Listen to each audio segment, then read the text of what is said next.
Welcome in, everybody. Welcome to the Soul Group meeting.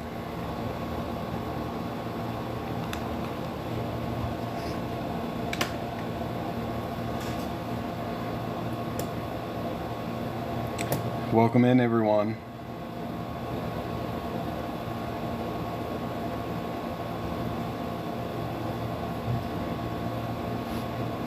How's everybody doing today?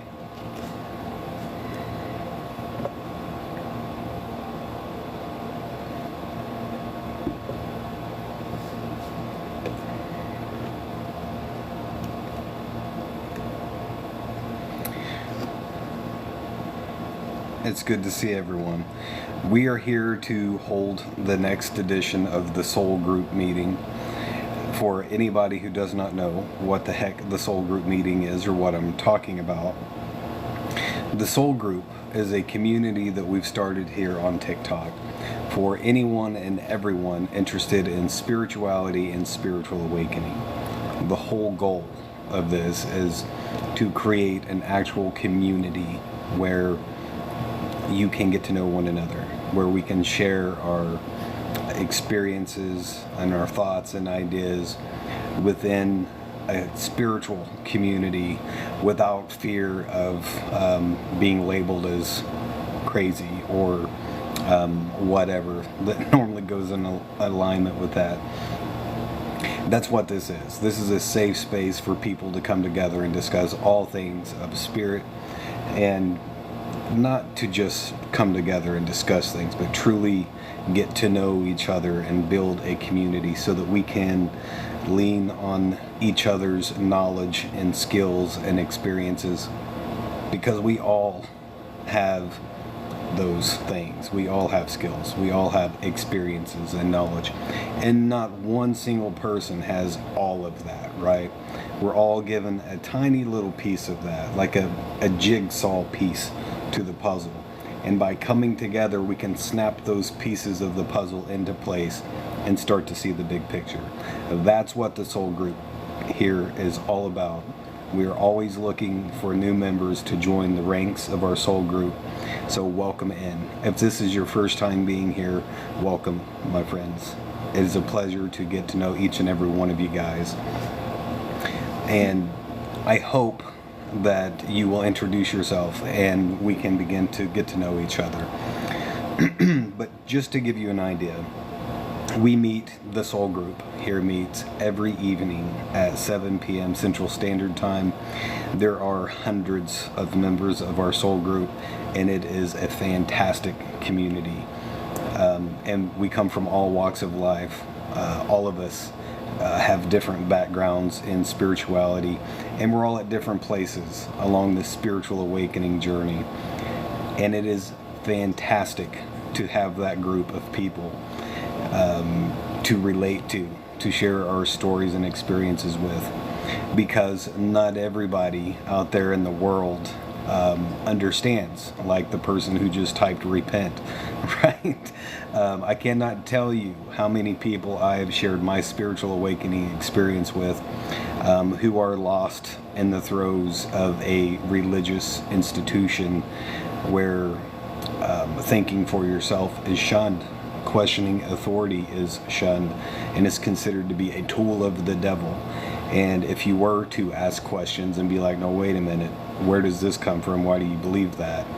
Then you are excommunicated, or worse, belittled by the entire community.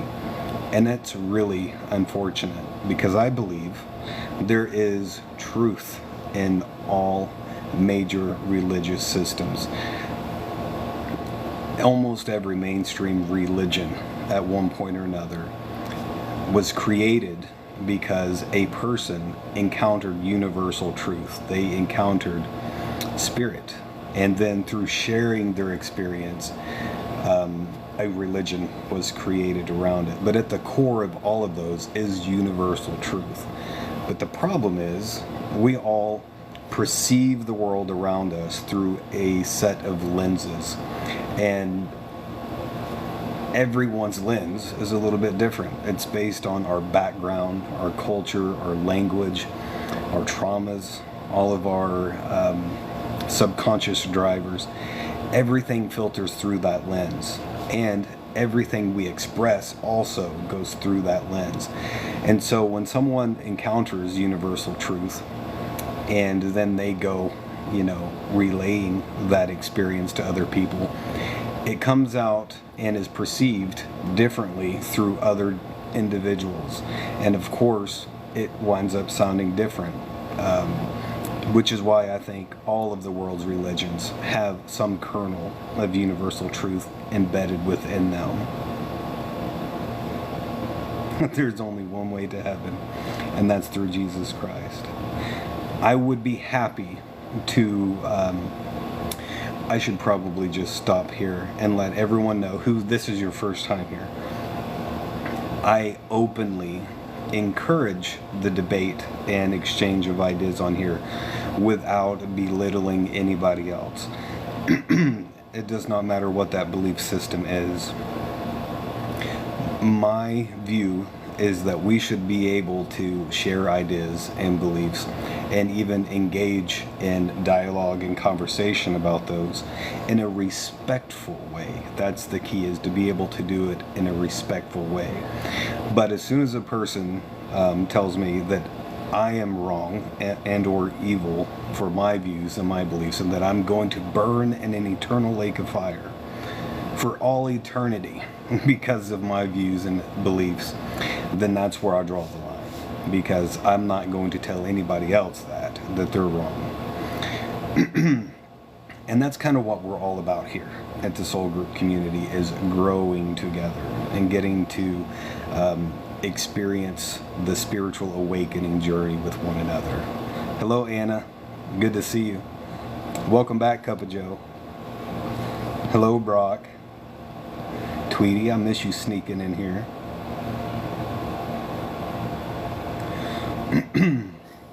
So welcome in, everybody, all of you beautiful people, to the Soul Group community.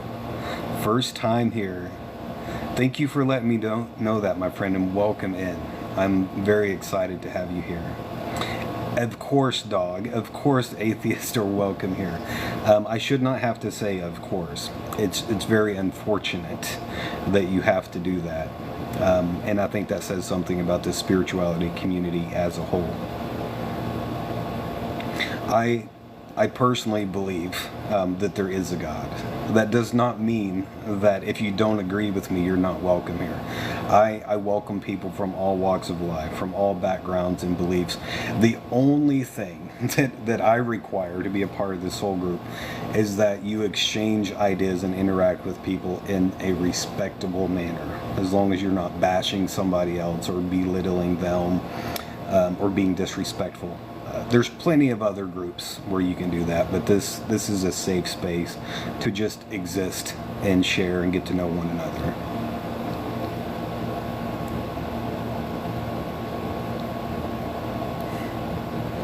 Little Ducky, welcome back, my friend. God will save all from the good people. So I've got some really exciting things to talk to you guys about.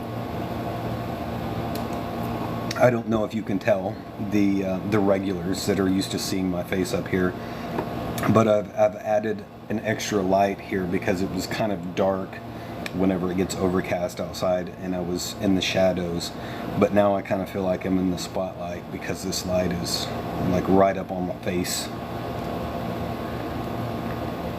If you believe in God these days, you are being manipulated by the rules. I can understand you feeling that way, but I think it depends on your definition of what God is. Tim 33, I'm afraid I don't have the answer to that question for you, my friend. So before we get going with our Soul Group meeting tonight, there's a few things I want to share with you guys to kick things off. And these are developments for me that have been incredibly exciting that I've just realized, and I hope that me sharing this will be an inspiration to you guys. We are in the window for the Lionsgate portal right now, which means now is the perfect time of year. From now until about the 12th of August is the perfect time to get very, very clear on your vision for the future, on the things that you want to manifest into your life. I've shared a story before about last year during the Lionsgate portal, and since we have so many new people in here, I'm going to share that experience again real quick. The Cliff Notes version. Lionsgate is a window of time. It is a portal that opens and is at its most intense on August 8th every year. It is a period of time where we have a stronger ability to manifest into our reality our vision. And until last year, I had never really put a lot of energy or focus into that. But last year, I decided to give it a go. And I did not prepare for it like I should have. In fact, I forgot all about Lionsgate Portal until the evening before, on August 7th. And I decided before I went live what I was going to do was I was going to lay down on my bed and meditate. Hello, John. Welcome in, my friend. And after I got calm and centered, I pictured in my mind exactly what I wanted to see happen in my future. And for me at the time, the biggest goal was to manifest this right here, this community, to grow my following and to encounter more and more souls, and for this to get for it to really take off, for it to take root. I seen it in my mind. I seen me having as many as 30 or 40 people in my live at a time, and I seen all of the followers, all of the new people stumbling across our soul group through synchronicities. I seen it very clearly in my mind. And then I went live shortly after that, just a few minutes later, on 8/8 during the Lionsgate portal. And after closing out the live, I was going through all of the notifications that I had, and I realized, oh yeah, there probably is, Brock. I've got an air conditioner in here running because it is very hot outside. Give me a moment, I'll see if I can turn it down a little bit so it's not so loud. So anyway, as soon as I got off my live, I started going through the notifications, and I seen one was a message request, and it was from somebody I did not know, and it was a recruiter for a talent agency here on TikTok, and they were basically offering me a contract to be a part of their talent agency and to represent me on TikTok. I had never heard of anything like that. Microphones draw out the background. Yeah, they can definitely do that. So my lovely assistant turned it off, so it should be a little bit better for you guys. So anyway, less than 2 hours after I set that clear intention and vision in my head last year, I got a message from a recruiter to join their agency on TikTok. And I had never heard of anything like that before. I at first assumed that it was a joke or some kind of gimmick. Are you really, Cup of Joe? I had absolutely no idea how that worked. But ever since I signed up with that agency, things took a really positive turn. And I've had hundreds of people in my life at a time, and it's absolutely fantastic. It was an immediate realization of my vision in my dream. I didn't even speak it out loud. I didn't tell a soul about it. I just laid down and I held that vision in my mind, and immediately it was made manifest. Immediately. By the time I got off that live, it was a done deal. All I had to do was sign the contract and say, yes, I agreed to be represented exclusively by that agency. And the rest of it is history. So if you're not familiar with Lionsgate Portal, you can take that story as an example of how powerful it can be.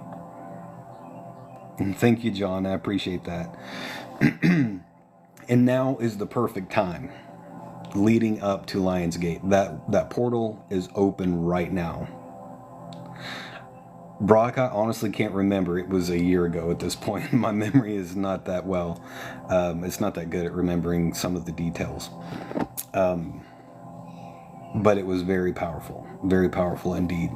And so, in the spirit of sharing, of talking about the Lionsgate portal and preparing for that, I want to share with everyone an example from my own life that just happened to me serendipitously over the weekend. Oh no, this is the other day. Okay, yeah, I know what you're talking about now. So, those of you that have been following me for a while have heard me harp on numerous times the importance of journaling and how, yeah, serendipitously, how powerful journaling can be, how helpful it can be in spiritually awakening on your spiritual journey. For so many different reasons, journaling is huge. Well, over the weekend, actually less than 48 hours ago, I found one of my old journals, and this is actually a planner / journal from 3 years ago. And I wanted to share part of this with you because it absolutely blew my mind. The reason why I'm sharing this is because one of the major... Welcome in, sweet home.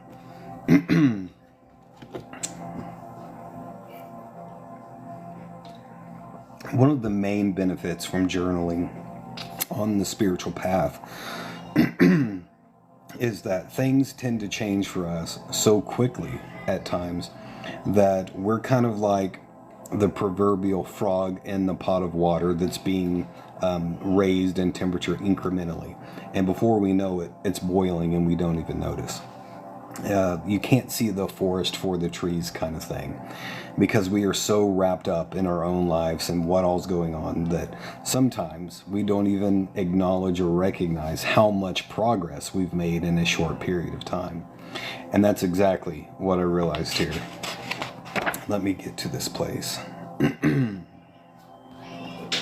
There's a portion in this journal where there are prompts, and it asks you to define your goals, basically. And you start by saying where you're at right now, where you want to be, and then what action steps you plan on taking to try to get there. And this is one of my goals from 3 years ago. My job at DRS is in direct opposition to my values, my goals, and my vision. I feel like I'm selling my soul and accumulating bad karma in the process. Okay, so that's one part of it, right? And then, where's this other part? Let me find it. This is the one that really just, it blew my mind. Okay, and this is in the area of my spiritual life. I feel like I've been completely neglecting my spiritual life. I rarely make time to pray or meditate and have avoided my calling. I do not try as hard as I should. I feel like I'm in a rut. And then I go on further to say that I have no one to relate to, that it's a very lonely road, and I feel like that nobody understands me. My goal at the end of this section is actively seek out a community of spiritually open and open-minded people, or build one. This was 3 years ago. So what, and you guys probably won't understand the relevance of this or how huge that is, but 2.5 years ago, I was in a job that I could not stand, and I had dreams of finding a job that would be able to meet the needs of supporting my family and allow me to pursue my calling in the background part-time. And also, I wanted to find a community where I could belong, where I could share my ideas, where we could talk about spirituality and spiritual awakening without feeling like I was being ridiculed or looked at sideways like I was crazy.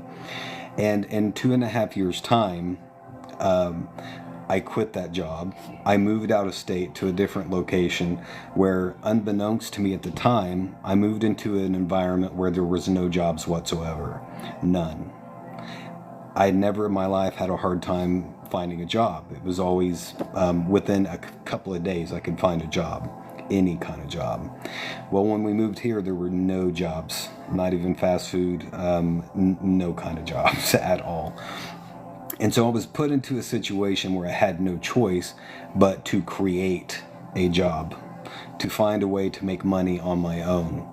And so for the last several months, I've been doing this right here, my calling, my spirituality, full time as my job and as my profession.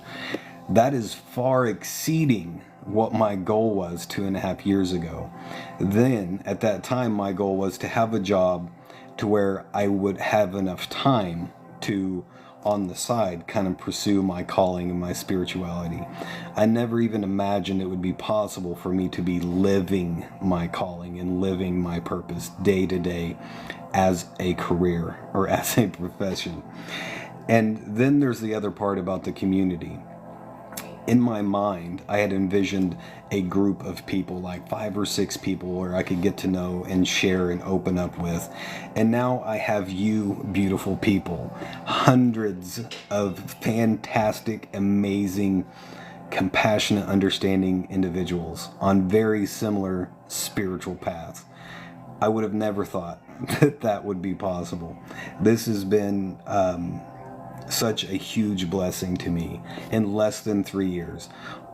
Almost every goal that I set for myself in this journal that I forgot about for the last 2.5 years has happened for me and way overshot the mark in ways that I hadn't even realized, because I couldn't see the forest for the trees, because we tend to have our blinders on going through life and we see it one step at a time, and we don't hardly ever get to see how far we've really come. You're very welcome, Rebecca. So that's why this is so important, why keeping a journal can be absolutely huge, because then you get to go back and say, oh my gosh, look how far I've really come. It's incredible. And the ulterior motive for me sharing this with you guys is that I wanted to be able to share with you guys how much of a blessing you really are to me in my life. It has made my dreams come true in ways that I never would have imagined possible. You're very welcome, Temple Time. Thank you so much. And my throat chakra is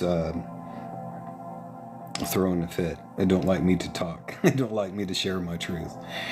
If you guys could only have seen me 2.5 years ago, you wouldn't believe me. If I sat here and tried to tell you all of the ways that things have changed in 2.5 years, you just simply would not believe it. Less than 3 years ago, I would have passed out at the thought of being on the stage in the spotlight in front of any number of people, even 2 or 3 people, much less hundreds of people at once. I just cannot, it's hard for me to even fathom it, because there was a time not too long ago that me attempting to speak in front of other people would send me into such a severe panic attack that I would black out, that I would literally lose my vision and would start shaking. And now it does not bug me. It does not bug me the slightest bit. And I never thought that I would experience that. And I never thought that I would have such a fantastic group of people, of friends, of soul family, that not only I could speak with and that I could share these ideas with that everyone else in my life at the time thought was crazy,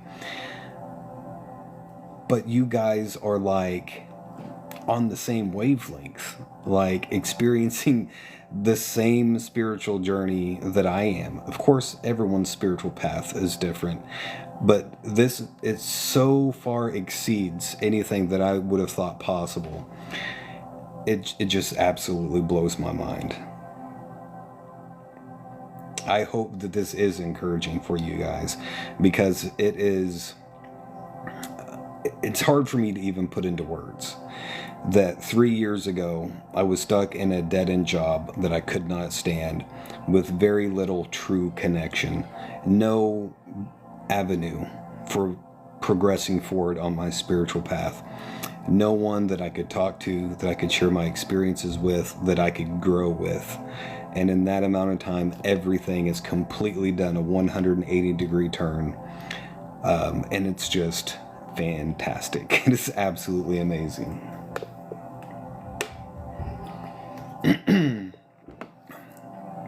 And something else that I wanted to share with you guys that I discovered this weekend.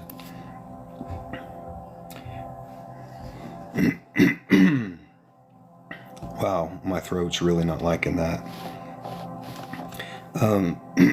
Sorry, guys. Still cracks me up every time it does that. So, before I moved, I was born in Missouri, southern Missouri. And I lived there my entire life, up until about 2.5 years ago. And to me, I experienced that area as basically spiritually devoid. It was very cemented in the Bible Belt, and that was pretty much the only religious expression that I had encountered, was very strict conservative Christianity. And there wasn't really much... no, actually, Brock, but yeah, thank you for that.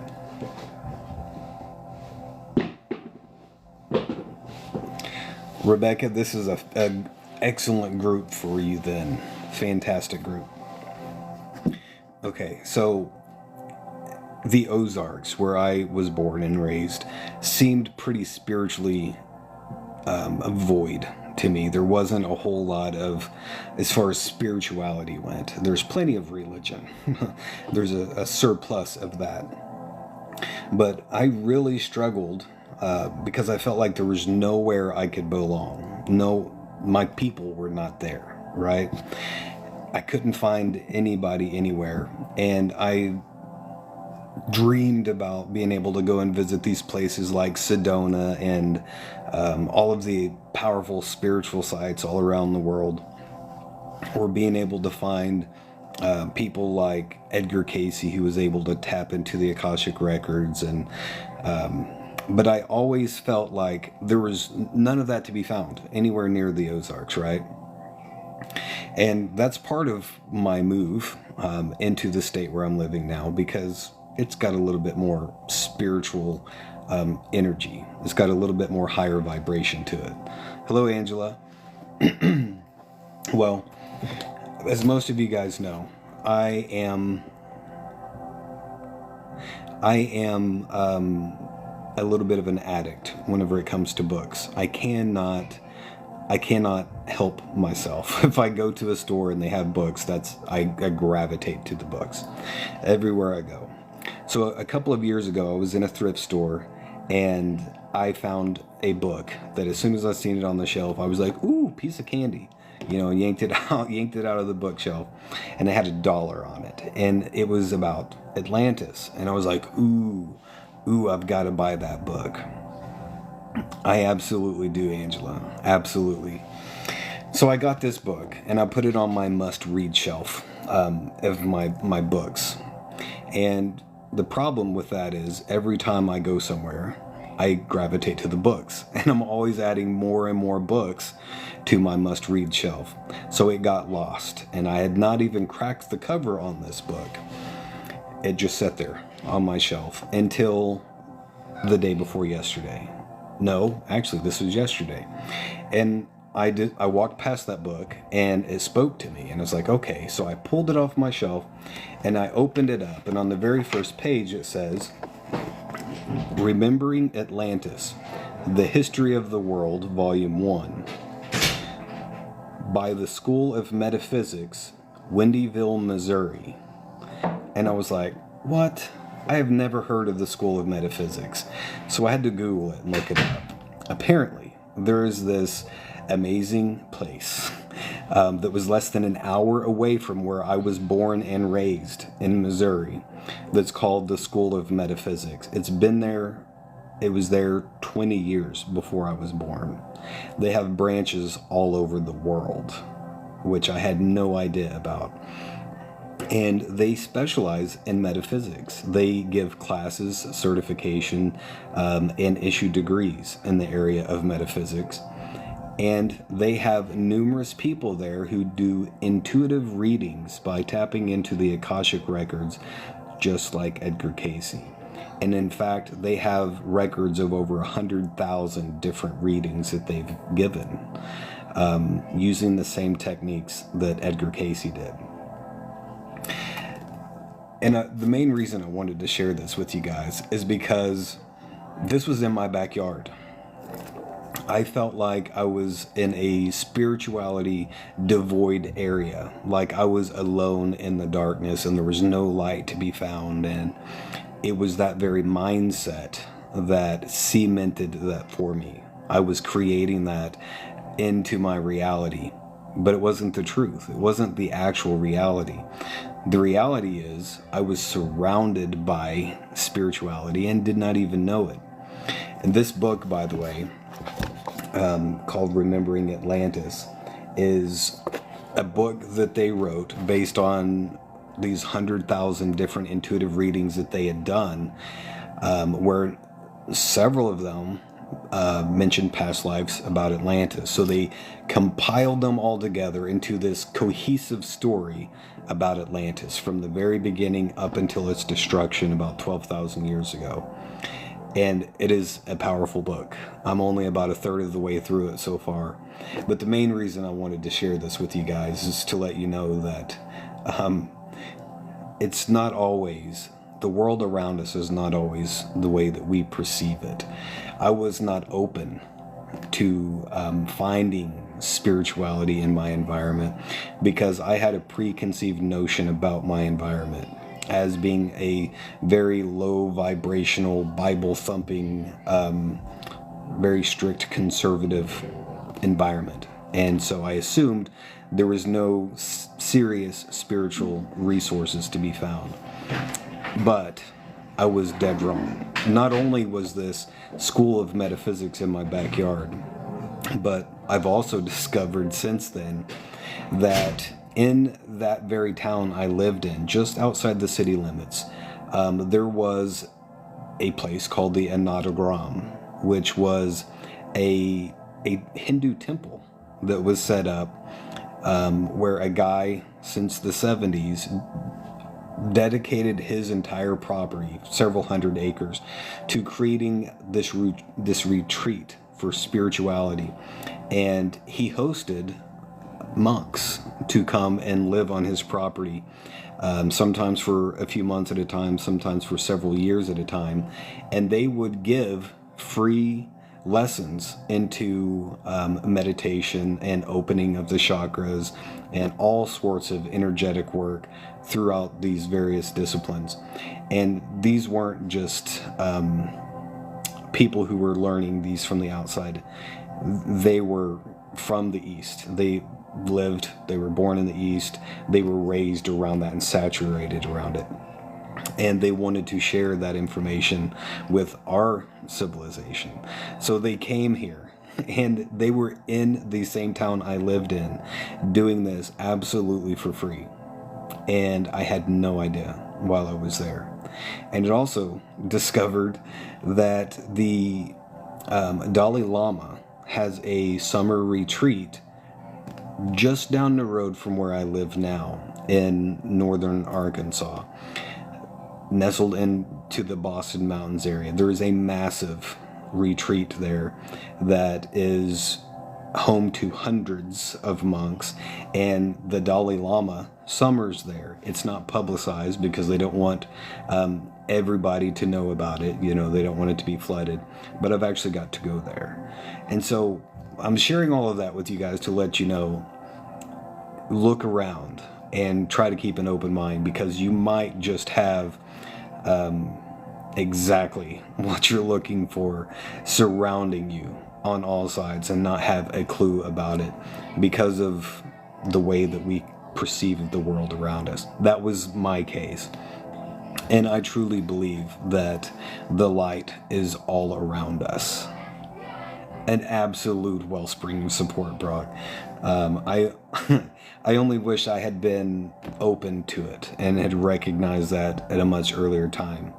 But for everything, there is a season, and I was not ripe to receive that information at that time. Pamela, where? Which one are you talking about? Are you talking about the Buddhist retreat, the Dalai Lama summer retreat?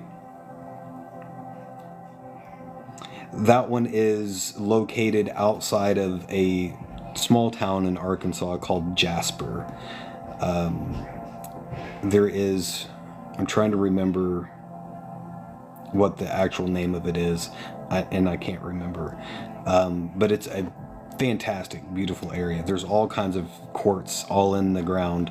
And Dolores Cannon said right where this spot is a massive vortex of energy that would be coming online and be activated during this time as we make this evolutionary leap into the fifth dimensional consciousness. And it's right in that same area.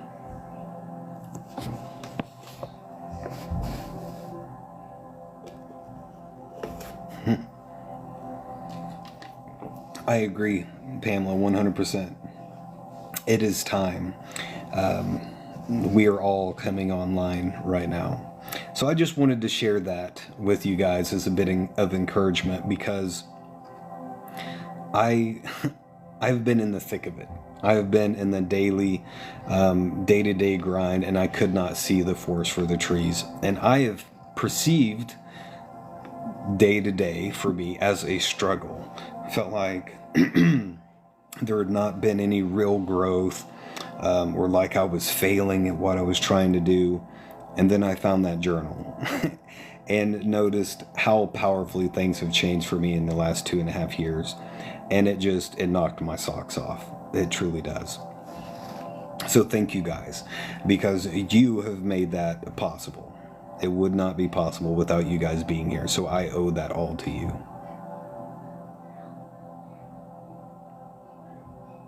And the mind's in touch the earth and quartz, and it was magical.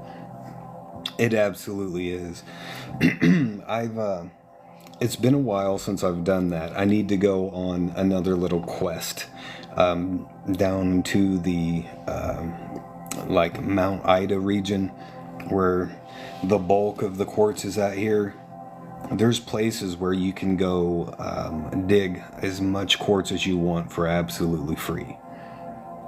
It's a little off the beaten path, and you have to know where it's at. But the last time I went, I left with about a 5-gallon bucket full of quartz. I didn't find any great big pieces, but I found some beautiful pieces, absolutely beautiful ones. And then there are some more private mines that are owned by mining companies where you can buy rights to a pocket of quartz. And there's quartz that come out of there that are, 50 to 100 pounds in some of them, to where you need help pulling it up out of the ground, and it's a single giant piece of beautiful quartz.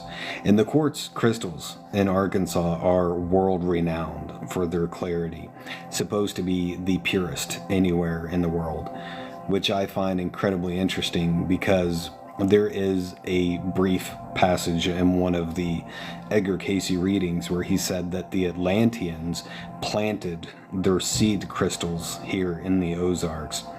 And I think that has a bearing on this energetic vortex that's supposed to be here.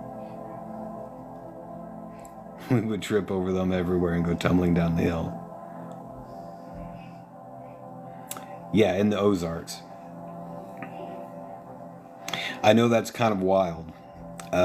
There's actually some anecdotal evidence that I really want to explore about possible discoveries that point to the Atlantean civilization inside the continental U.S.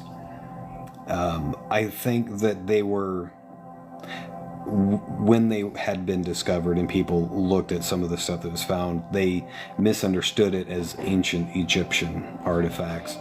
But I believe, as Edgar Cayce said, that the ancient Egyptians were actually, they were descendants of the Atlanteans, because when Atlantis, the continent, broke up, the majority of the Atlanteans fled their failing continent and went to North and South America. And then some of them, though a lot fewer, went east into the land of Kemet before it was Egypt.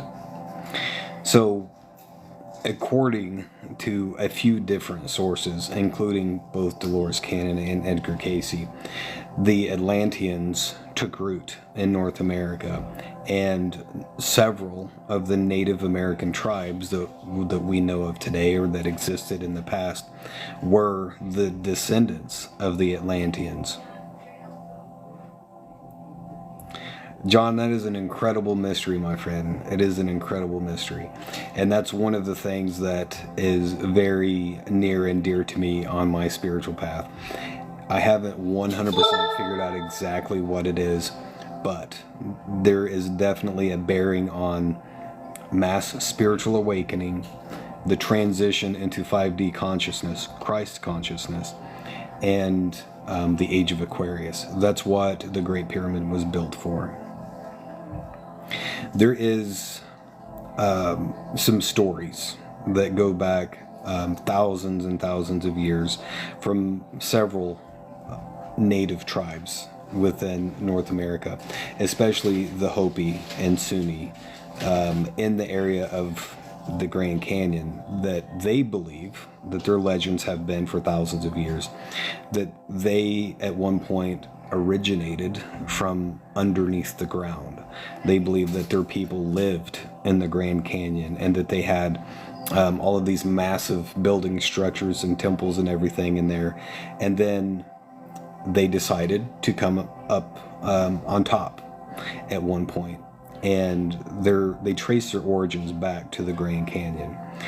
There have been some really interesting stories. I'm sure that most of you guys are familiar with this, about it all started in 1909 when I can't remember the name of the paper, the Arizona Gazette, I think was the name of it, published an article saying that there was archaeologists and adventurers that were being funded by the Smithsonian Institute who were making discoveries in the Grand Canyon area, and that they had come across a massive cavern that had temples inside of it and ancient Egyptian artifacts, and they gave very detailed descriptions of hundreds of these artifacts. Seriously. And then it was redacted. And then suddenly everyone unanimously was like, oh, it was a fraudulent story. It was a hoax. It never really happened. The Smithsonian is on record as saying, we have no record of ever funding these two individuals to do any exploration work. They did not say it never happened. They do not say there's no Egyptian artifacts that's ever been discovered in the Grand Canyon. All they say is, yeah, we don't have any record of funding any research into that area. And to this day, that specific area of the Grand Canyon is off limits to people. You are not allowed to go to that portion of the Grand Canyon. And several people have attempted to go, including Billy Carson. He said that he got so intrigued and interested in this that he took a private helicopter down into it and landed. And he was going to this area where he was stopped by men in full military battle gear, all black with no markings, and was told to get out, that he was not allowed there. And I'm not sure where he got this information, but he claimed that that portion of the Grand Canyon was owned by NASA. So I'm not sure where he got that information. I haven't got to dig into that. But what I do know from the research that I've done is that there are records of human civilization in the Grand Canyon dating back to 12,000 years ago. 12,000 years. That is a very precise number for a very specific reason, because what was happening 12,000 years ago? This cycle of earth changes was happening, and that's when Atlantis broke up and sunk beneath the ocean, and this mass diaspora transpired, where Atlanteans dispersed across the planet, most to North and South America. And archaeologists all agree that that's when they started finding evidence of human inhabitants in the Grand Canyon area. It was 12,000 years ago. Of course, they don't say, it was ancient Egyptians or Atlanteans or anything like that. But there's evidence of human occupation at that time. And the legends from the several of the tribes that originate from that area, they pretty much all say the same thing, that they originated from that area, and that they had temples, and some will even recall pyramids being there.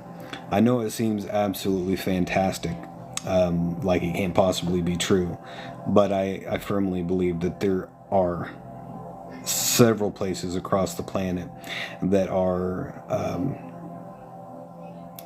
portions of the remnants of Atlantis from once the continent collapsed and was swallowed up by the ocean. They went to wherever, whether it was Middle America, South America, North America, or the land of Kemet, and they all built these incredible structures that were passed down for thousands of years until we forgot who we were and where we came from. And then later civilizations rebuilt on top of the ruins, on the foundations of those ancient temples built by the Atlanteans, such as the Inca and the Maya and the Aztec, and on, and the ancient Egyptians. And if you go back and you read their records or their oral histories, they all unanimously say, we did not build this. This was already here. We cleaned it up and we rebuilt on the foundations of these ancient ruins. Just like in ancient Egypt, there's never been a single mummy discovered anywhere in any pyramid. It's just, they're not tombs for megalomaniac pharaohs.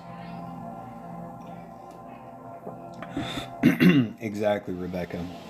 And that's what ties all of this in together, is that this cycle of earth changes that happens resets civilization. And there is a major component of that reset switch that involves us developing amnesia. So civilization is wiped clean, starts fresh, and the survivors limp away with amnesia. They have no idea where they were, where they came from, who they were, or what's going on. John, according to several sources, yes. Absolutely yes. But it's different this time than it has ever been before, mainly because this one marks the completion of a great year. The completion of the precession of the equinox, the 26,000 year cycle, and we move into the grand age, the next age, which is the age of Aquarius, the golden age. And not only that, but the Atlanteans left very powerful technology behind for us, such as the Great Pyramid, which they built specifically to help us now during this transition, to help us to spiritually evolve and awaken so that we don't develop amnesia and we don't revert to our earlier states, so that we wake up during this next reset switch.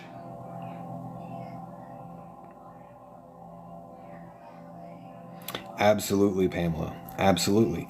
And this is the first time ever, according to Dolores Cannon and many others, that we as a collective have the ability to make an evolutionary leap from the third dimension into the fifth dimensional consciousness. And that's where we're at right now.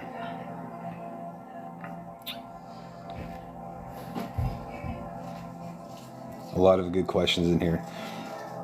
I'm sure I'm not going to be able to get to all of them. How do we get access to the technology of the pyramids?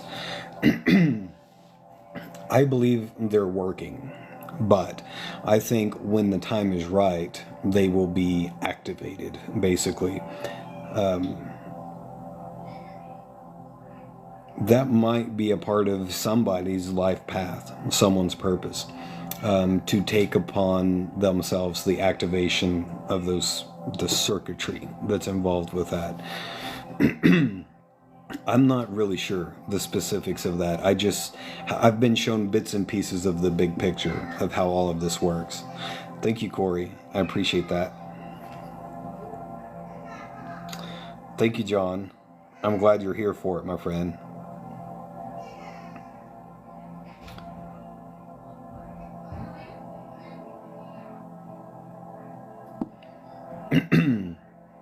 I think we have to be at a higher vibration to activate it.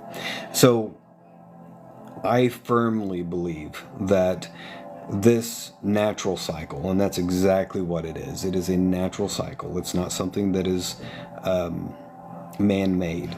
But I do believe it is the severity of the outcome depends upon how far we are out of balance as a society and as a civilization. An example of that is that through several different sources, spanning hundreds of different years, information about Atlantis came out that said that they were experimenting with technology of a destructive nature, and that it was the creation of that technology that necessitated the complete destruction of their continent during that cycle.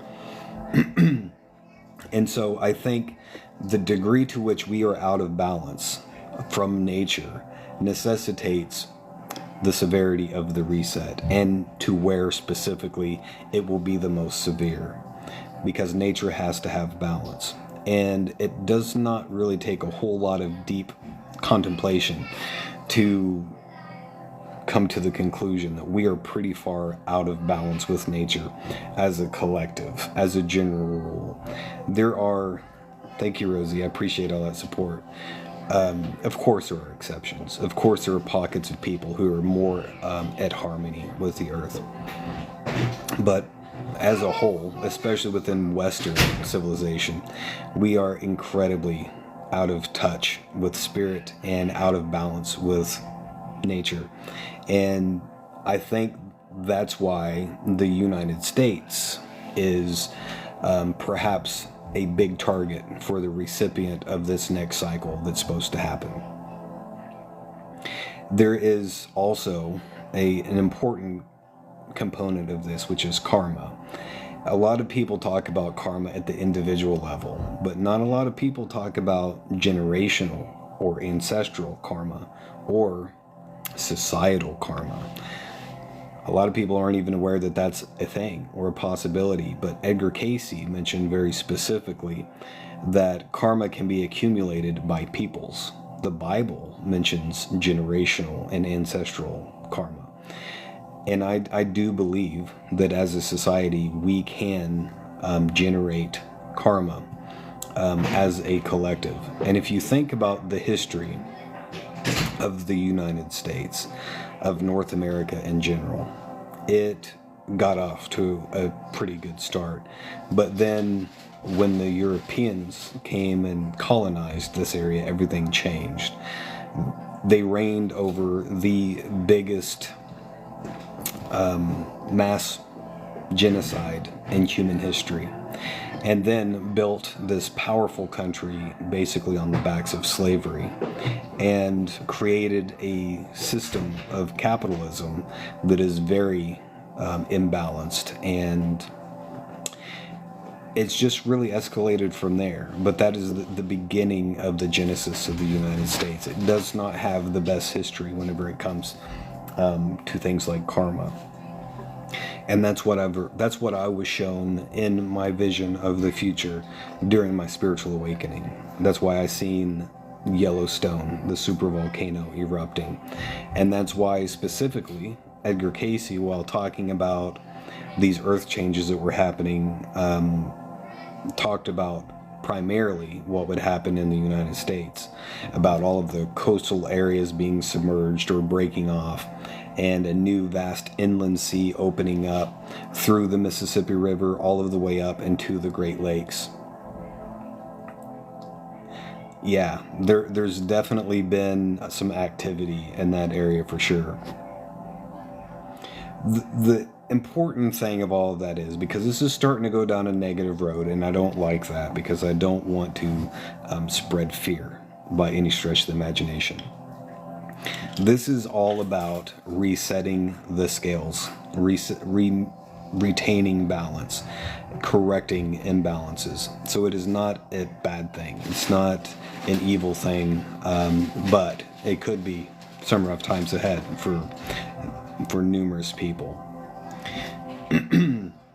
But I think that we have the ability to affect the outcome. That is one of the most powerful things that has been revealed to me by Spirit, is that any time the future is revealed to us by Spirit, it is because Spirit desires a different outcome. That is the sole function of prophecy, is to say, here is the future from this exact precise moment in time. So that is our probable future. But just the act of giving that prophecy has the ability to affect the outcome, because every single person that hears and encounters that prophecy is changed by it, or has the potential to be changed by it. And we can affect the outcome of that. So I believe that all of the best prophets throughout history were the ones who seemed like failures or like false prophets, because their prophecies never came to pass. That doesn't mean they were wrong. Maybe it means that they delivered their truth with such power and conviction that it culminated in the avoidance of a potential catastrophe or something like that it was to occur in the future.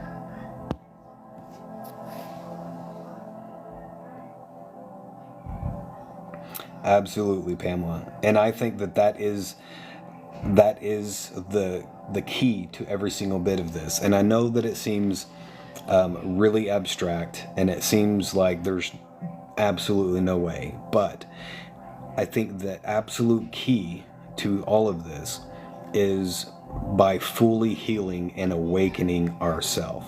Not by trying to change the world, not by trying to save the world. If you want to fully awaken the world, then fully awaken yourself. If you want to fully heal the world, then fully heal yourself. That is one of the most profound axioms within the Hermetic principles. The microcosm within the macrocosm. We house the entire universe within us, and a truly 100% healed version of yourself that is fully awakened would have tremendous impact in the world. You would change the world everywhere you went, simply by being you, simply by bringing your power, frequency, and truth to the world. It would change the world. So I think that is what we need to do, is that we need to really do the work, really work on ourselves, and awaken and heal as much as possible.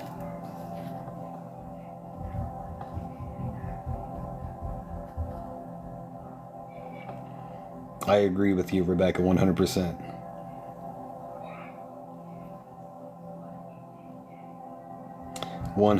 Pamela. Rosie says, does your spirit have a name? Give me more context specifically on what you're asking me there. I'm not exactly sure what you mean by your spirit. I don't know if you're asking me like the name of my soul or what I mean whenever I say revealed to me by spirit. I'm not sure the context of your question.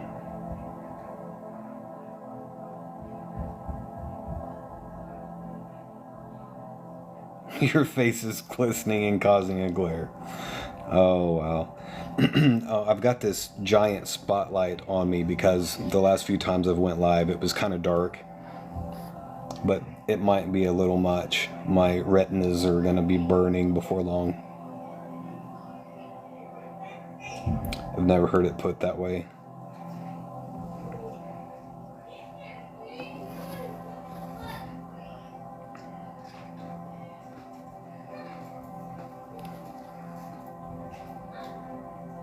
The capacity for the world to laugh at you is the capacity for truth. I love that.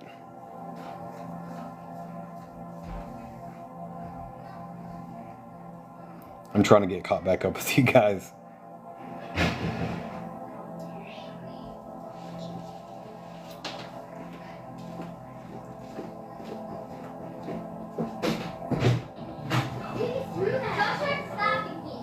Thank you, Rebecca. I appreciate you. What is the best way to heal?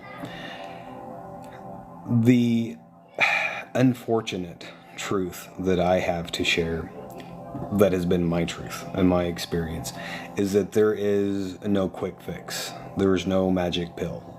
There's nothing that we can take that will heal. We have to do that work for ourselves, and that involves getting down in the trenches, in the thick of our shadow, and confronting the totality of self, everything that we are, especially the uncomfortable parts of ourself, the traumatic experiences from our childhood, all of the wrong that we've done, all of the parts of our shadow that are painful to face. We have to fully accept and embrace all of ourself through understanding, compassion, and love. And it's not easy. It's easy to talk about. It's easy to say those words. It's not easy to do that work. It is probably the hardest things that we will ever do, but it is incredibly important. Thank you, Deborah.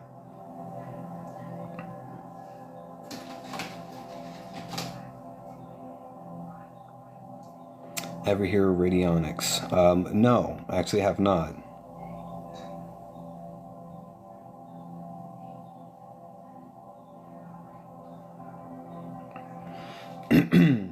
Rosie, I wanted to answer your question. I wasn't exactly sure how to answer that, what exactly you were asking me there.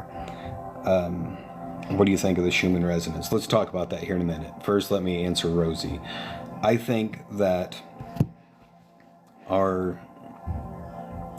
first of all, whenever I say spirit in general, I mean the spirit that moves in all things. So whenever I say spirit revealed to me, I mean the creative forces, the spirit that moves in all things, the source of all life.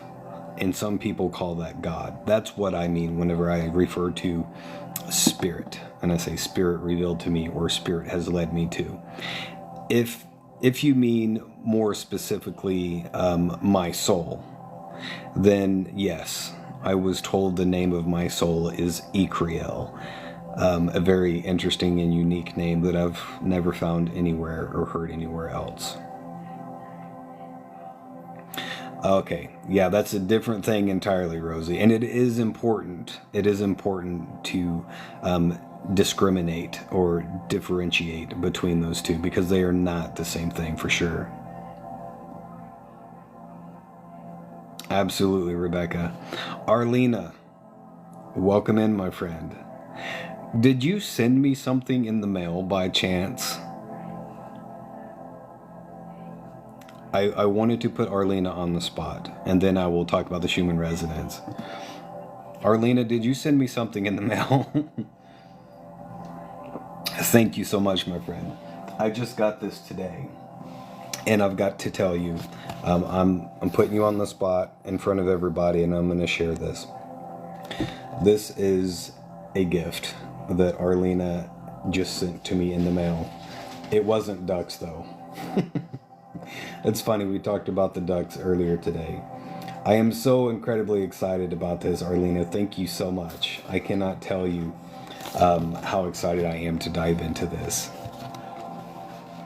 It's a beautiful gift, my friend. Thank you so much. I was definitely not expecting that, so thank you. Okay, now where was I? I've been waiting to see you jump in here so I could do that. Schumann resonance. Somebody asked me about that. The Schumann resonance is basically the sound that the earth is giving off. It is the resonant frequency of our planet, and it has been going through some really profound and intense changes, and that is not a coincidence. It is because of where we're at in this grand cycle.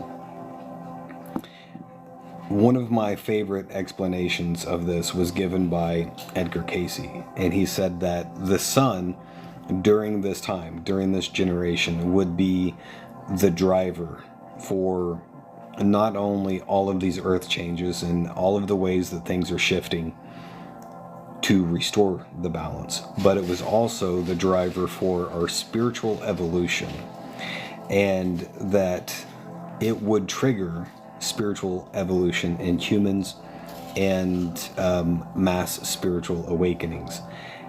And I think I've discovered the mechanism by the way that happens.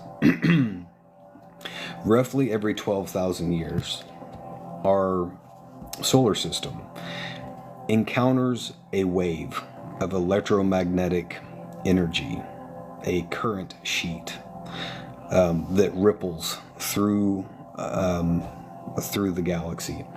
And from point to point along the wave, it's about 12,000 years is how long it takes for our solar system to encounter the next wave. Each wave is reversed in polarity from the preceding wave. The ducks in a line. Okay. So basically every 12,000 years, our solar system encounters this massive reversal of entire systems of electromagnetic energy. And that wave collects all kinds of debris, dust, particles of all kinds of stuff floating around in space because it's electromagnetic, just like dust is attracted to static, right? That's why the static dusters work so well. It is because they build up a static charge and the particles of dust are attracted to it and they attach themselves. So whenever our star, the sun, is encountered by this wave of electromagnetic energy, it deposits a whole bunch of extra material onto the corona of the star, a whole bunch of dust and stuff that normally would not be there. And it is changing the fusion reaction that is going on in our star so that it is producing a higher concentration of helium than what it once did. And in turn, because of that production of excess helium, it is emitting a different wavelength of light. It is a much brighter white than what it once was. A few decades ago, the sun appeared much more yellow than what it does today. Many people remember that. Science has even talked about that, and they admit it's producing more helium now because of the fusion reaction.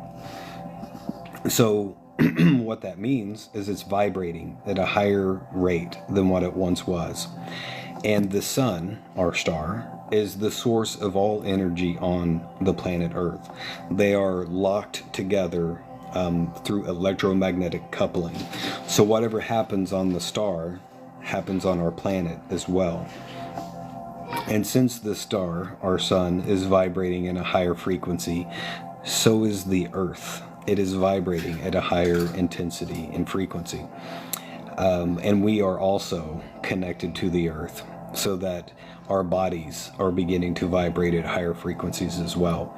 The Schumann resonance is just a reflection of that increase in energy, and a rise in that frequency vibration.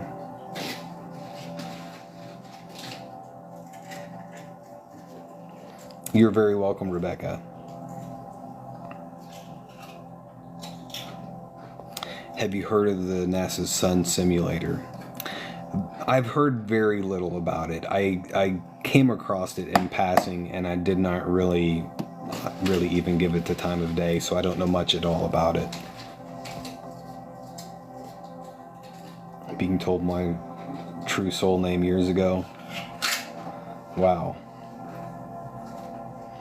Nikki, that is an excellent question. Thank you for that, my friend, and I want to talk about that. So, here's the thing. We are receiving more energy now. We are being bombarded by more energy.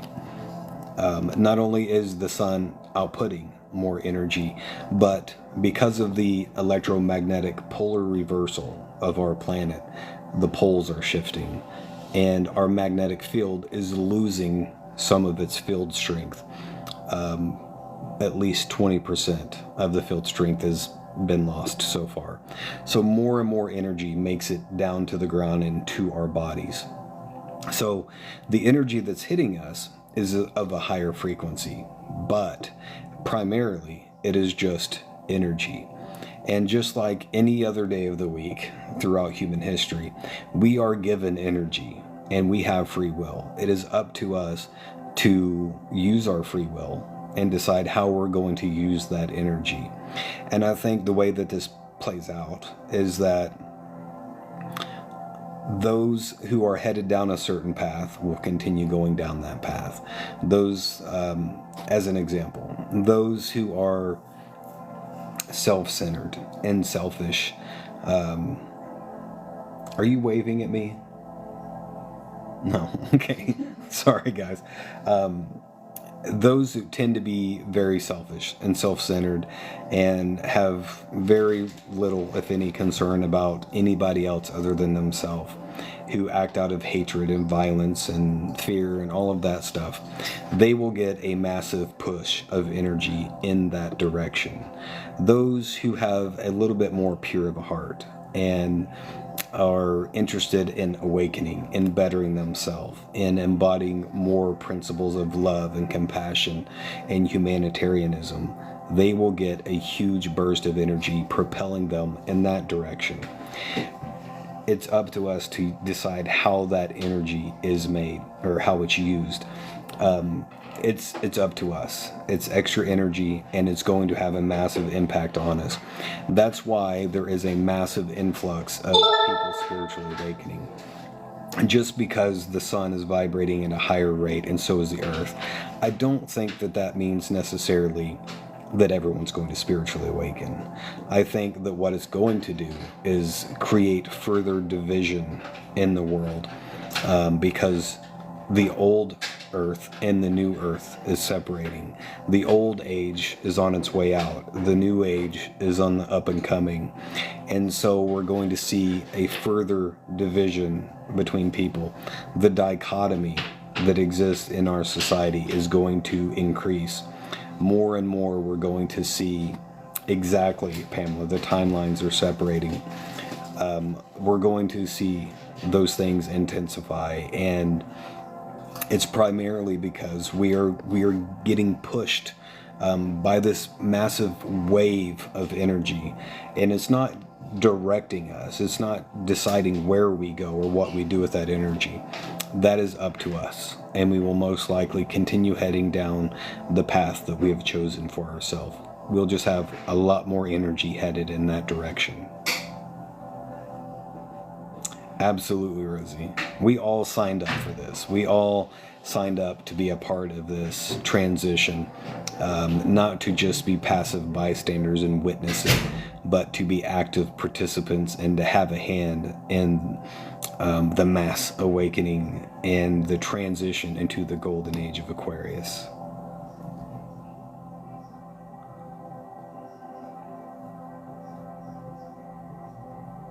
I like that, Angela. I absolutely like that. That's great.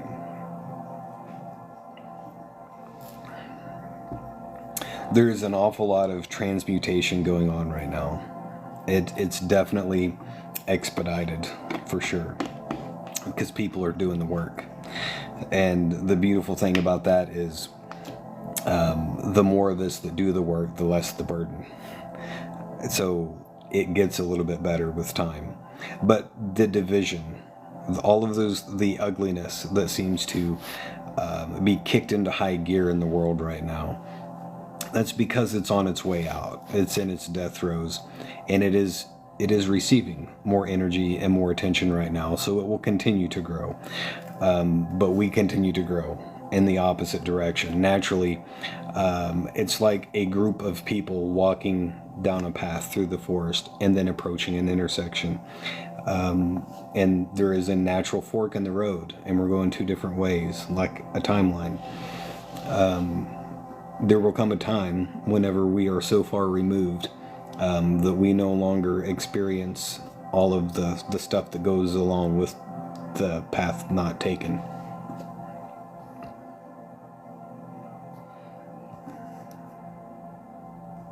Absolutely, Ava. 100%.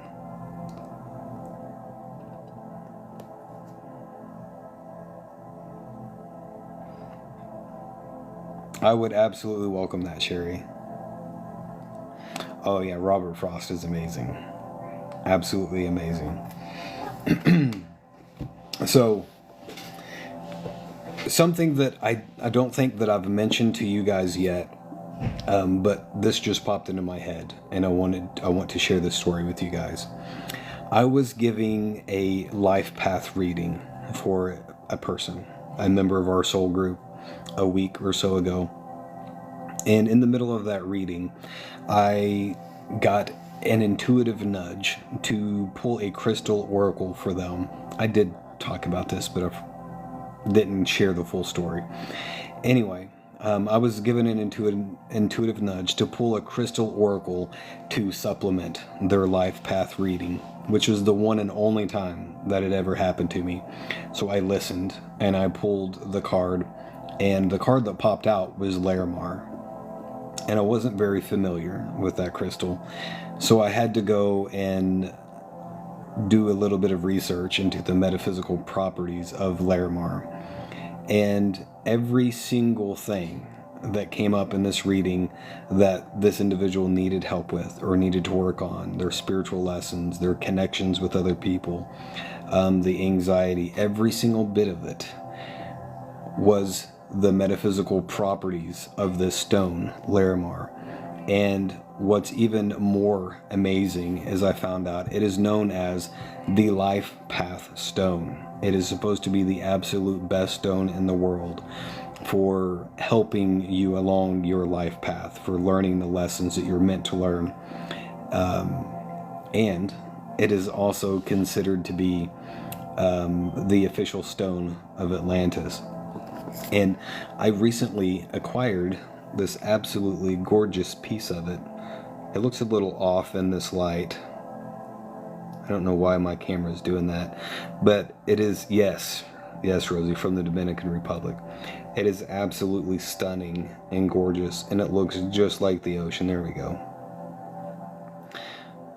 Gladys, I don't know if you're in here with us or not, but thank you so much, my friend.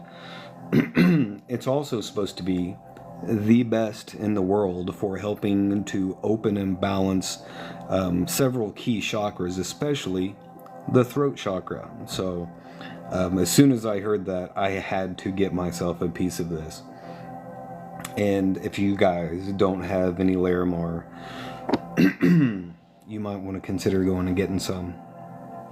Yes, Noel, this is Larimar. I'm not sure why my camera's acting crazy. It's trying to change the color of the screen. It's actually not yellow like it looks. It looks just like the ocean, very bright blue with a lot of whites. It's absolutely gorgeous.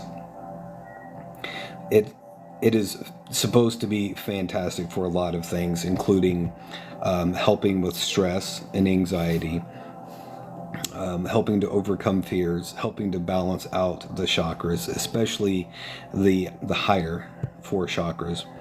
And it's considered to be the most healing stone for the throat chakra, and it's known as the life path stone. It is basically meant to help you move into alignment with your life path, and it just has fantastic energy. It's absolutely amazing. Really, Noel?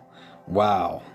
I might have to have you hook me up with some of that. I need some more of this in my life. I absolutely need to get more of this.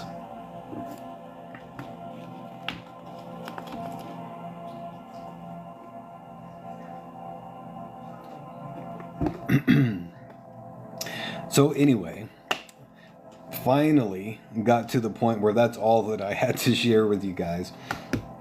A lot happened over this weekend, and I needed to share a lot of stuff with you guys. But now, if there's anything that you guys want to talk about, any specific topics or questions or stories you want to share, just let me know, because that was what I had to share with you. So do it. I have one small thumbprint, but triangle shaped size. I really want to get some of this that I can wear. It's supposed to be excellent to use during meditation or any energy work practices. And it's recommended to wear on a daily basis.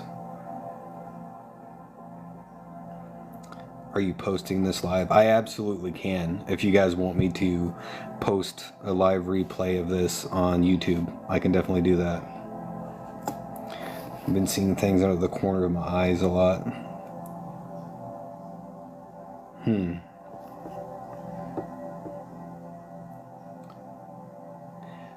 I don't know that I've had a whole lot of time glitches, but I can definitely say that time sure seems to be speeding up for me. I will say that. Oh, okay, yeah, Arlena, I will for sure. Let me write that down so I don't forget.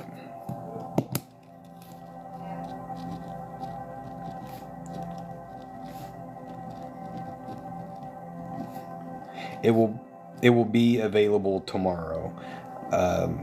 You probably won't see it tonight because these lives are, a couple of hours long, and it takes forever to download it and then upload it to YouTube. It just takes a long time.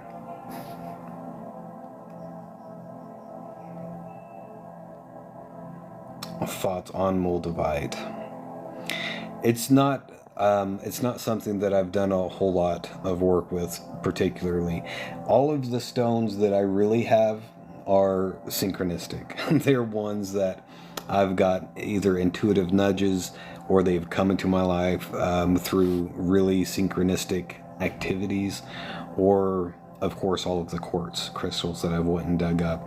But very few pieces that I have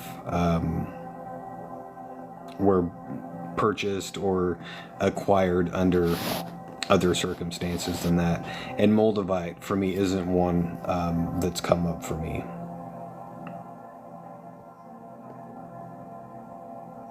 It's gotten super heavy for me.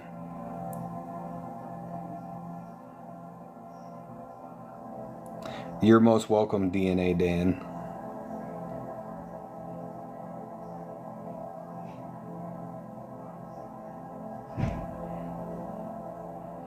Ava says, I think Moldavite greatly enhances whatever energy is present. Wow. If that's the case, that would be something to be really careful with, for sure. It could be, if that is the case with Moldavite, it could be a blessing or it could be a curse, for sure. Thank you, Pamela. There's Gladys. I was just singing your praises and showing everyone this piece of beauty that you shared with me. Thank you so much, my friend. We were just having a discussion about Larimar and its properties and uses and how beautiful of energy this has. Thank you so much for that.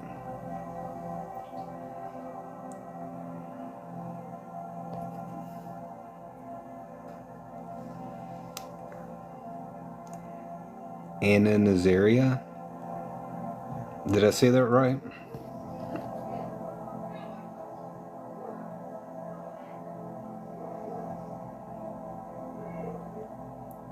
It's from the Astros. I'm a rock nerd. Well, I'm glad to have you a part of our group for sure. That's how you heard it. That's the same way with eCreo. I have no idea what the actual spelling would be on that, and even the I guess I would call it a title of Magi. I spell it Magi, the way that it's spelled in biblical scripture, but I was specifically told it was different than Magi. But I don't know what the appropriate spelling for Magi would be. The best information that I've been able to find, and there's not much at all on that topic, is that that name was associated with Zoroastrianism, and even before that, basically a select group of traveling magicians, and that's where the name for magic actually comes from. Is the root is magi.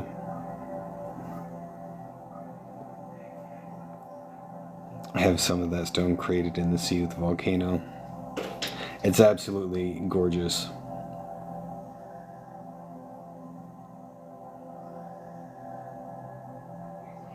You have Moldavite too.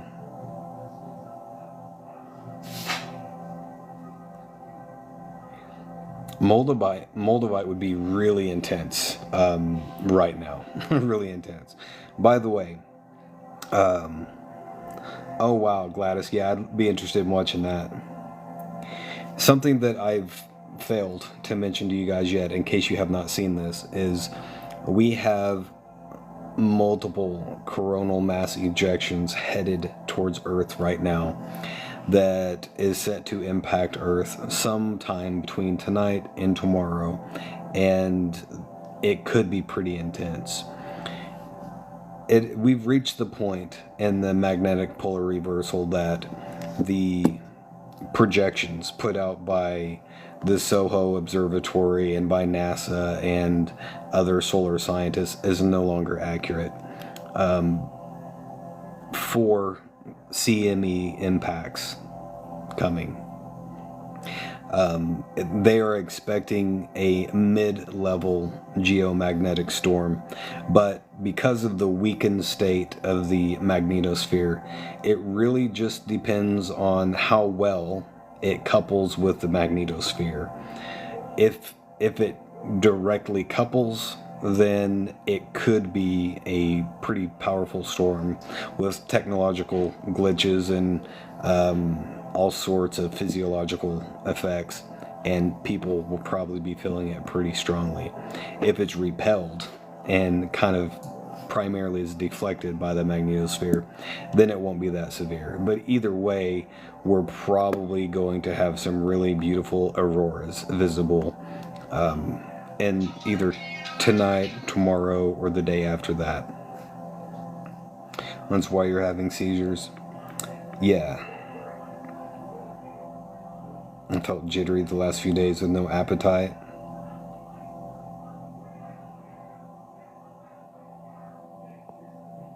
Shungite.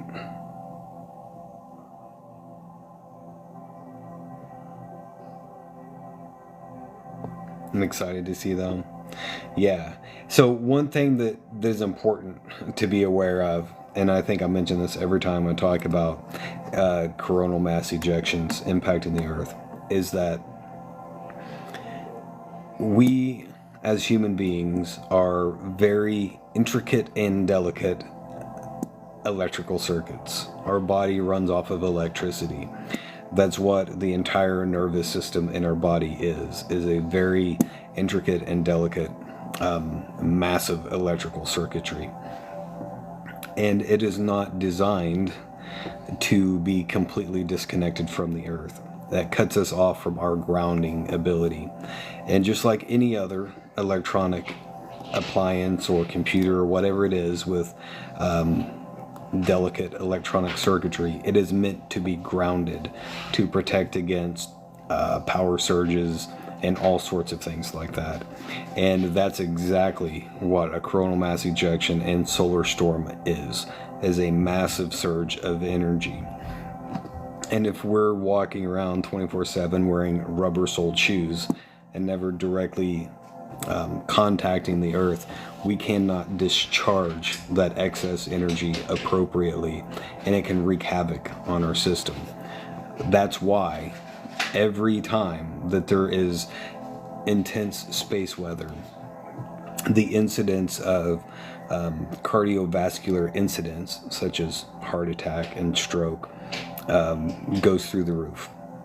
And that's well documented within science. And it's not just that. All sorts of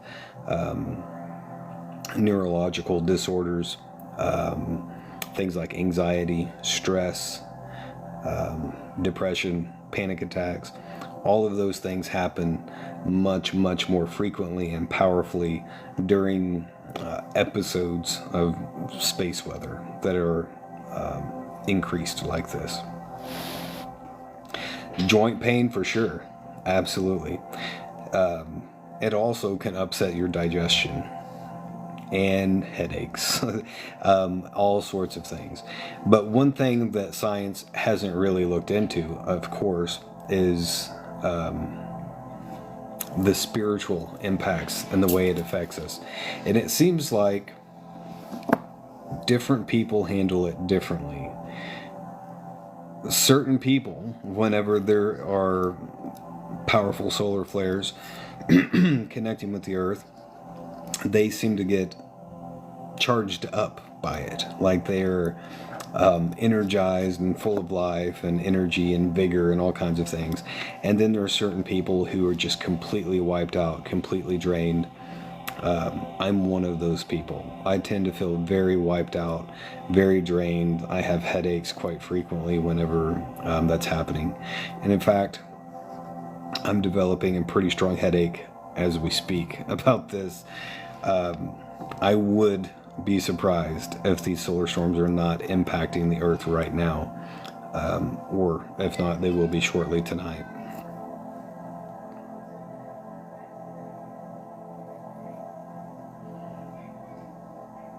Insomnia too, for sure.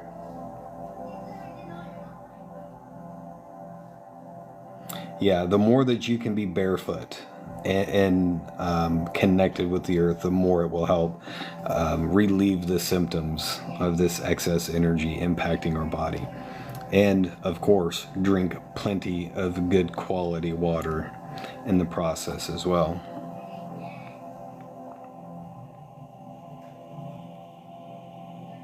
Epsom salt bath, yeah. Put your shoes back on. No way.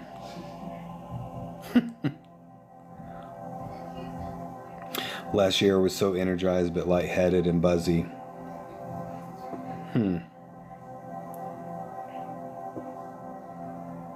Doc's calling it migraines.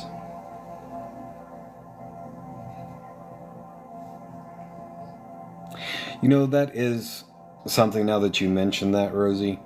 I almost wonder if it is the lights. One thing that I have noticed in the last 2 months, maybe 3 months, is I have developed a very pronounced sensitivity to artificial light. I don't know why. Actually, I do know why. But if I am around LED lights or CFL bulbs, they give me intense headaches very quickly. And it's like, I don't know how to explain it. It's a different kind of headache. And I have to get away from that light or shut them all off in order to get my headache to go away. If you guys have not seen the information about LED bulbs or CFL bulbs, please research that and look into it. I've made a video about that, and I cite several scientific studies that talk about how that directly impacts your pineal gland. That's why. That is the cause of that. But it is definitely getting more sensitive for me. I've not really ever tried the blue light filter glasses. Actually, I have, but it's been probably 3 years since I've tried that, so I don't know how well they actually help now. It's because you have bright eyes. That might actually have something to do with it. I know that I laughed about that, but color theory is a thing, and the color of a given object determines what spectrum of wavelength of light it absorbs or reflects. That's just simple physics, the way that it works. So, as an example, my shirt that I'm always saying don't wear black all the time, it represents a void of color of the spectrum of light. So it does not contain any of the colors of the different spectrum. It absorbs light and it absorbs energy like crazy, which is why I advise against wearing black, because you naturally absorb all sorts of energy from your environment when you wear black.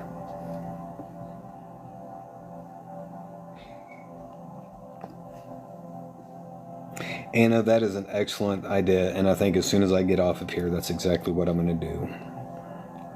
Let's go put my toes in the dirt. You notice a big difference when they updated all of the lighting? Yeah. And it's really unfortunate.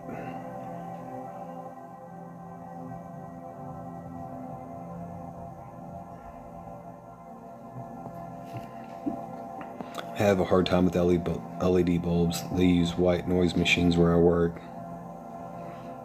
They zap me of my energy.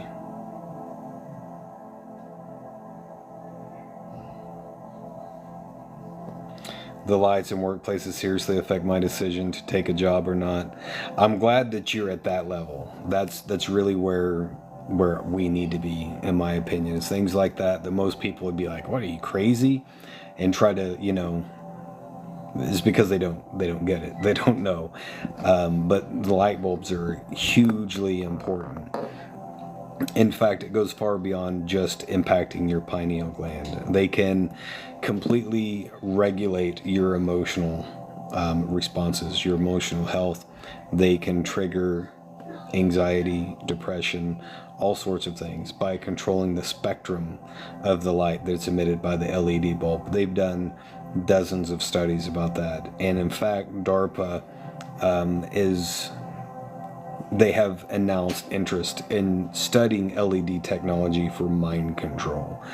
And that's not a conspiracy. That's a published fact. So, yeah, I think that it is a very important thing that people should take seriously.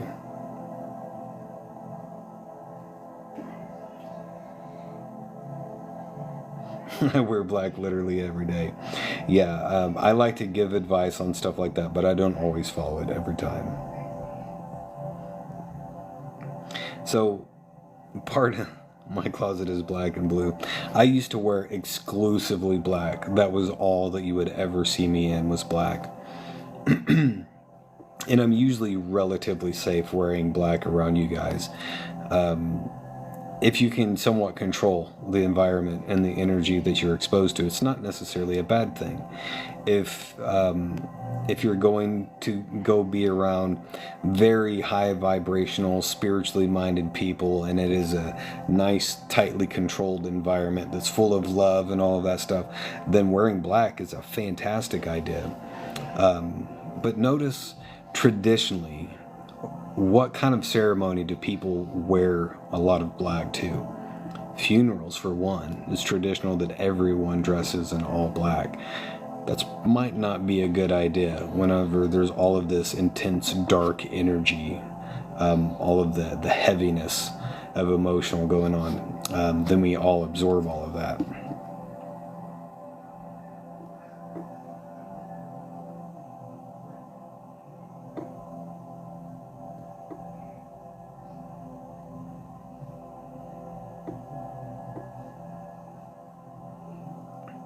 seasonal affective disorder. Yeah, Happy Mama, that is the other venue, and actually that's where most of this research comes from when it has to do with LED lights. Is it was studied specifically for the ability to tune the specific frequency of light that is emitted by an LED bulb to help treat seasonal affective disorder, because there is a certain color of the spectrum of light that tends to be marginally available during the winter season. We don't get as much of that color of the wavelength of light, so they supplement it by using LED technology. So it has beneficial uses, right? But the primary reason why I think everybody should be leery when it comes to LED bulbs is they have been proven in study after study to directly impact the pineal gland and melatonin production of the pineal gland, which is the seat of the soul. And there's a reason why it specifically targets the pineal gland. There's also a reason why the United States banned incandescent lighting, and you can only get LED bulbs or CFL bulbs now.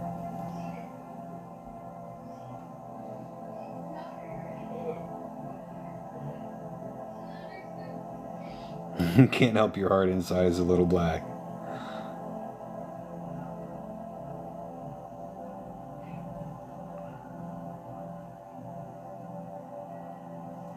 Catholic priests wear black.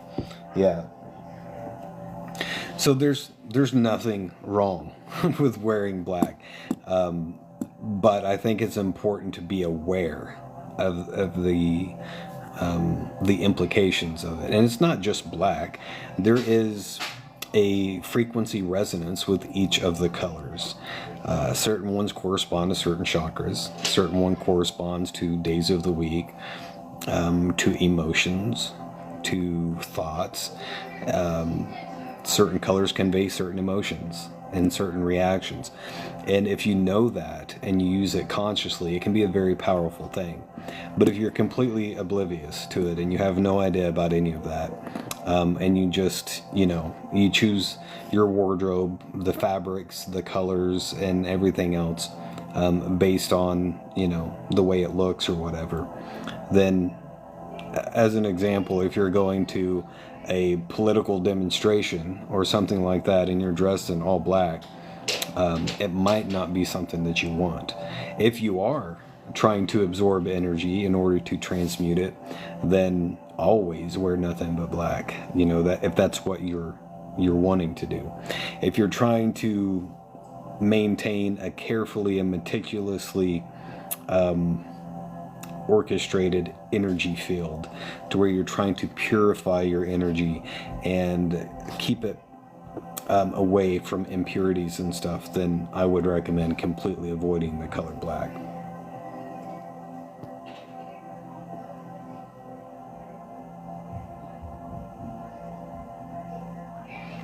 When you meditate, do you ever go inside a tree like an oak or redwood and find steps down?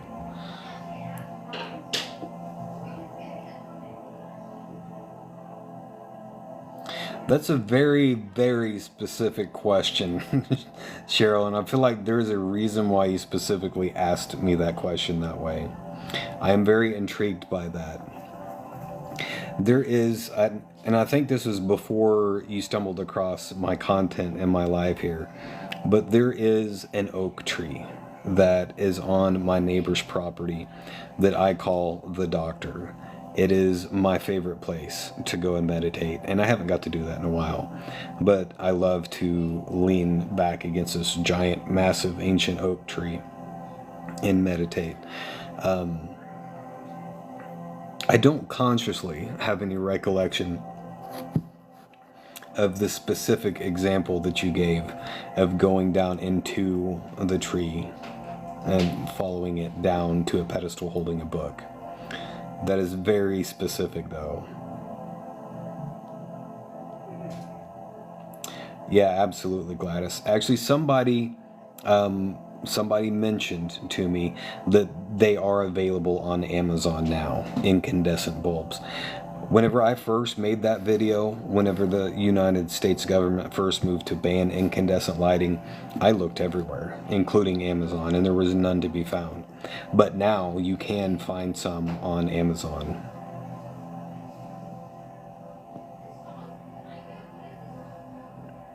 We've got a storm brewing.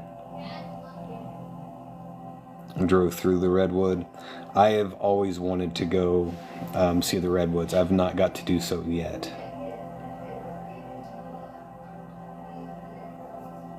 Noticed a significant drop in my energy since moving to that. Yeah, well, I'm sure that you're in a writhing mass of energy fields in a situation like that, and it can definitely take a toll on you. LED lights everywhere. There's not a whole lot that I'm aware of. There are certain stones that are useful for absorbing harmful electromagnetic frequencies from the environment, such as from cellular devices and things like that. And I'm not as well versed in those areas, but my assumption is there's probably a specific crystal or stone somewhere that helps with LED bulbs. They do make glasses that you can get that at least claim to filter out the blue frequency of light that does directly impact the pineal gland. I don't know how much faith I would put in those. Even if they block out 100% of that blue wavelength of light from your eyes, you still absorb light through the skin. Anywhere it contacts your body, you're still going to be exposed to that. And your pineal gland has rods and cones in it. It has light receptors, just like your two physical eyes. So I don't know how effective it would be. My assumption is it would be better than not having anything if you have access to getting a pair of those glasses. They're relatively inexpensive online, depending on which ones you get.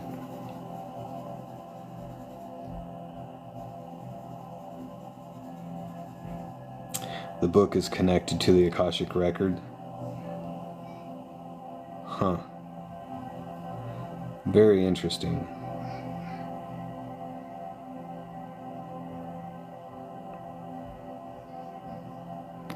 Ava, that's an excellent idea. That's not something that I had ever really considered before. But creating a field of protection around yourself is useful for about every other purpose. I don't know why it would not be helpful or beneficial when exposed to artificial lighting.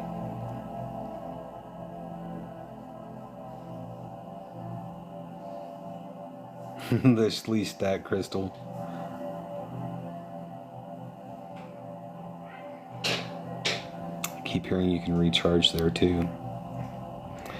I'm gonna have to investigate that. Thank you for sharing that, Cheryl. I appreciate you.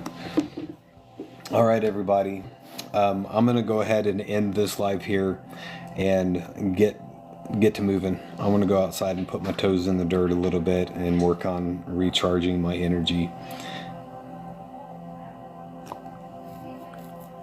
What is it that humans think is recorded in the Akashic Record? Oh, that's a big topic.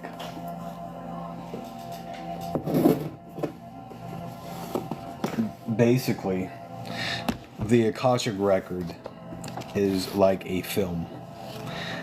Just like in photography, there is a film that light makes an indelible impression upon and records an image. The Akashic Record receives electromagnetic energy from all sources and it makes an impression upon it. Every single person has a specific vibration that cannot be found anywhere else in the universe.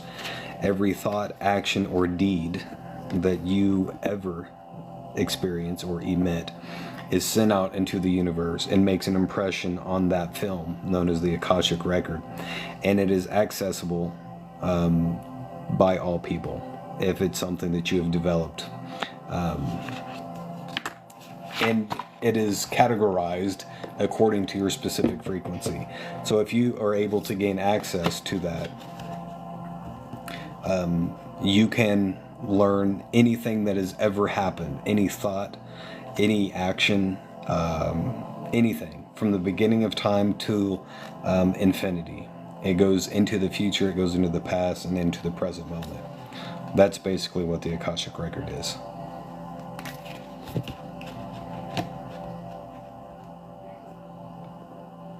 Really? Thank you, Sherry. I'll have to look into that. All right, everybody. I'm going to pull a Lantern Oracle for the collective real quick before we close this out. And then I'm going to end this live for now and go put my toes in the dirt.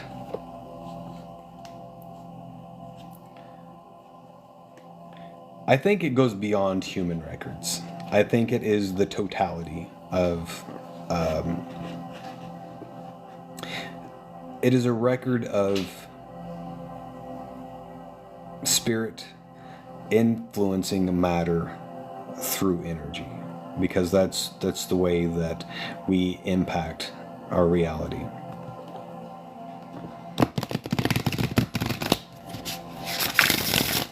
All right, guys. I'm gonna pull a Lantern Oracle for everybody real quick. Okay, spirit messages and the best tonight is good for the collective, please.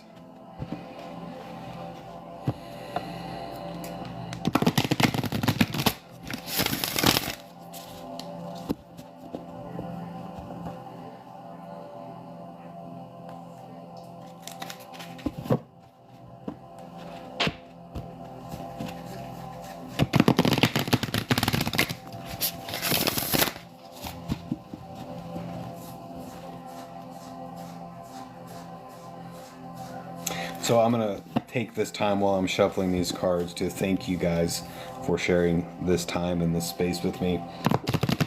And I hope that the information that I share with you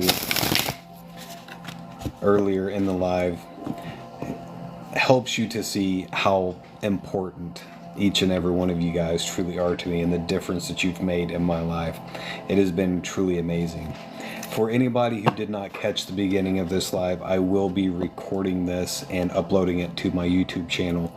So if you want to go back and watch the replay of it, you're welcome to.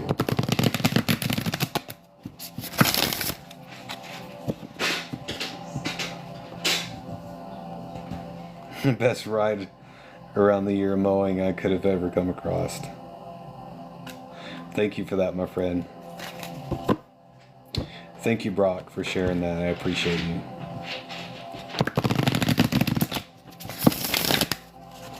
Okay.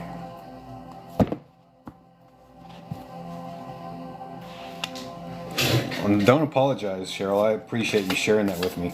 And I've told you, anytime that you pick up on stuff like that, please do share with me, because it really helps me. Intuition is there for a reason. And we've all got gifts. They're different for each one of us, so.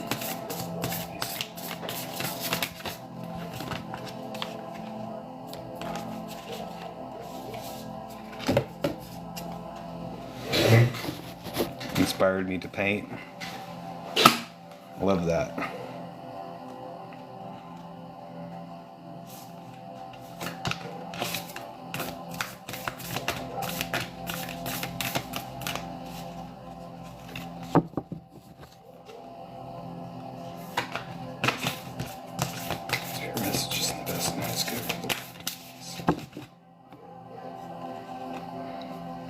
Okay, we've got our card. And I'm willing to bet it's exactly what a lot of us needed to hear. And I already feel like there's a message in here for me. Let me get to the right pages here, and then I will read this to you guys. Okay.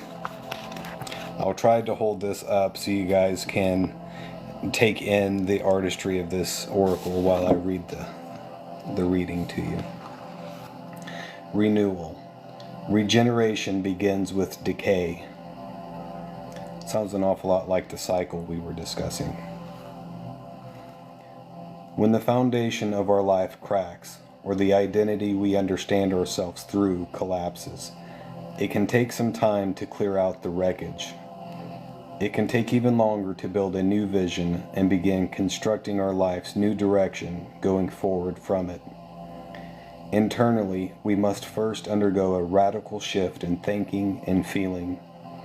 It is so radical that once it is fully processed, it has the power to reconfigure who we are in ways that enhance and restore our vitality. The gestation period can be challenging and at times bring us to our knees. Like the snake, we go through the pain of shedding the skin of our past and growing beyond our former life.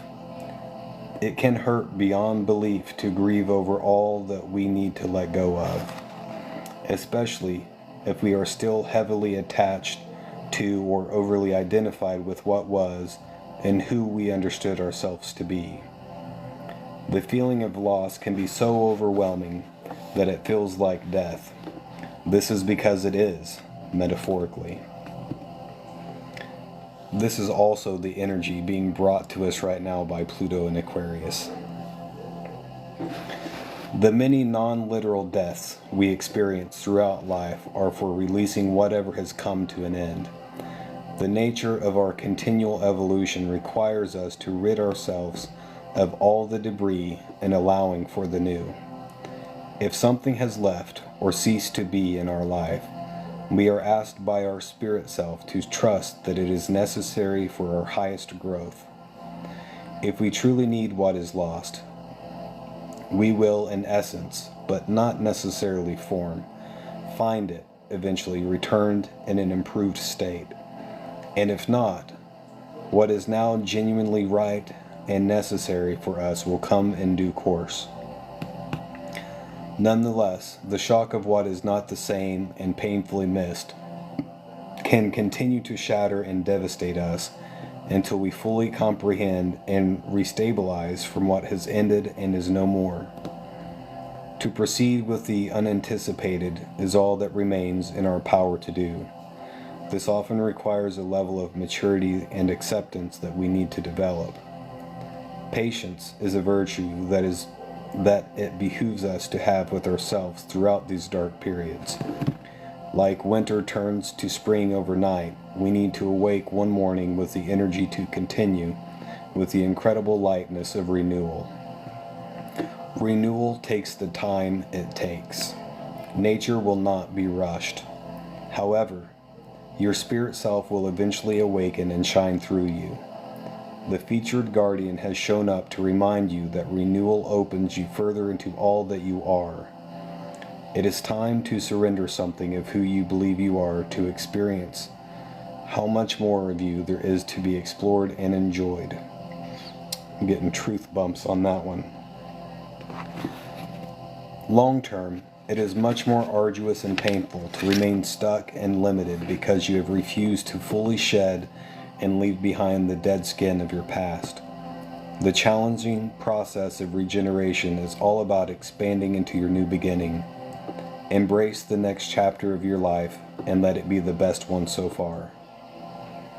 The Guardian's message: renewal reconciles every ending to its new beginning.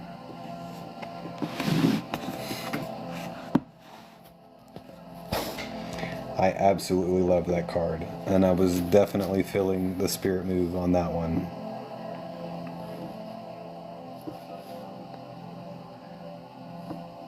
You are most welcome. Thank you all. I appreciate each and every one of you. Thank you for sharing this time and this space with me, and for making this possible, for making it possible for me to live my calling and follow my purpose full time. It is through you that is possible, so thank you for that gift. I love each and every one of you guys, and I can't wait to do this again tomorrow. I hope everyone has a fantastic night, and I will see you soon. Good night.